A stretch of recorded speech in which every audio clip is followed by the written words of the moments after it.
Matt's got his appropriate... He has a special notebook and pen. Yes, need to have that ready to go.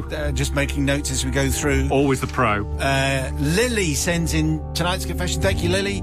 Father Simon, Madcap Matt, and Super Sister Katie Susie from the pub. So Katie Susie is your name. Yeah, from now on. absolutely. Okay, that works. I'm writing to you today to make a confession with which I've been burdened for over 20 years. There's a word in this confession that has never been used in any confession ever. Wow. Okay. And a word I can use, so it's fine. Okay. Although I now reside in the UK, all that time ago I was living in Abu Dhabi in the United Arab Emirates.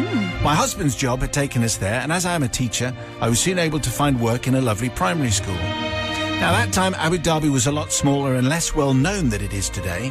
It was a fabulous, lively, bustling city and a wonderful place to live. But this was way before the lights of the Emirates Palace Hotel, the Yas Marina, No. and the Abu Dhabi Grand Prix, which was the yes. Grand Prix No, in that Abu Dhabi. I've always been an avid radio listener. But there are only a couple of stations to tune into which broadcast in English, as this was long before listening online was an option. The station had several DJs, obviously no one of your caliber, Simon. Oh, It obviously not. says that. Bonus points. And these DJs multitasked whilst broadcasting. They played the music, read the weather reports, mainly hot and sunny. Yeah. Yeah, the outlook, hot and sunny, with increasing chances of heat and sun. Yeah. As a possibility by Thursday. So they did that. They answered the phones. They organised the competitions, and they generally did everything. A very busy bunch.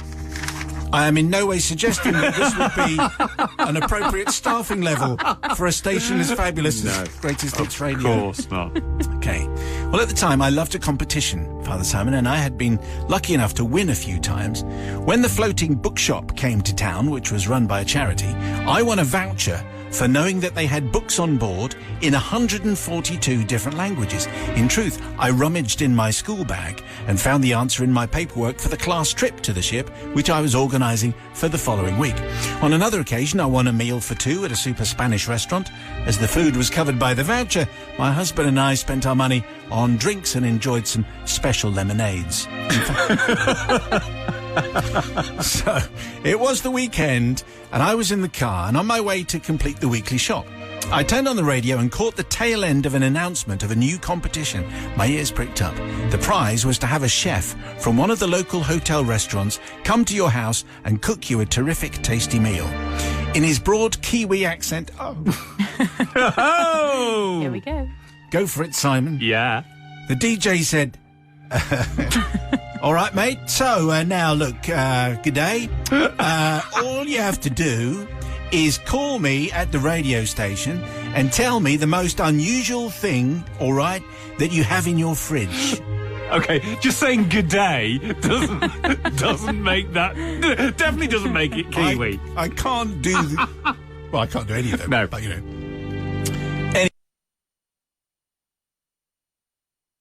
Anyway, what's the most unusual thing you got in your fridge? That's easy, says Lily, because I've got rabies in my fridge.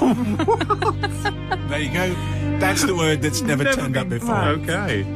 I feel as though I should explain, says Lily, that when we moved to Abu Dhabi, rabies was one of the vaccinations that we had to have.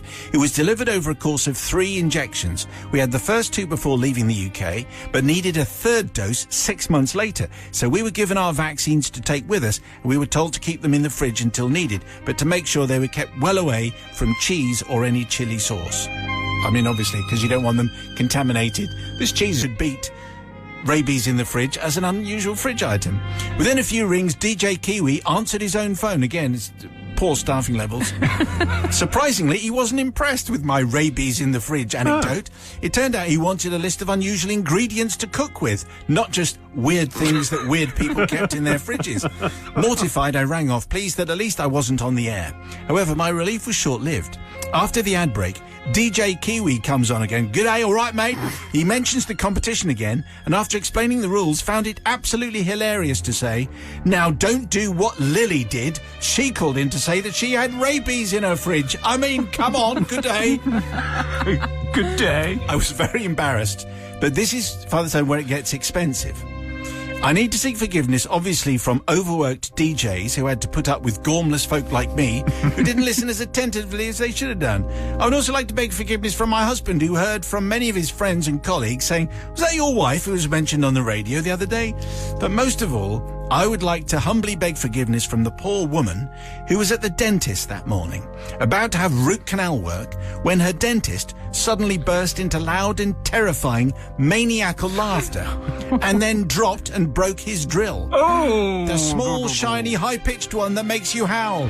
Because that was my friend, Dick the dentist, who used the radio station as calming music in the background to help patients to relax. Actually, personally, I find that quite offensive. We're not background music. No. On hearing the rabies in the fridge comment from the DJ, he guessed instantly that it was me, as I often manage to embarrass myself in many ways on a regular basis. Crash bang wallop goes the drill. That'll be a new expensive one. Thank you very much indeed. And one customer who was going to have to wait a whole lot longer for her root canal work. And if you've psyched yourself up, that's a very frustrating thing. This, says Lily, is the first time I have dared to attempt to win anything from the radio since. And I prostrate myself in front of you and the juggernauts of justice in the hope of absolution. Very nice fade. Yeah, very smooth. Lily wants some forgiveness. Let's see if she gets it from Sister Katie. Do you know what, Lily? I am going to forgive you because I appreciate people like you, the people that get in touch, that call in, that support the radio station. Good production. Though I am slightly concerned about your three-worder earlier who said that they're at the dentist, so we might have just repeated the same outcome.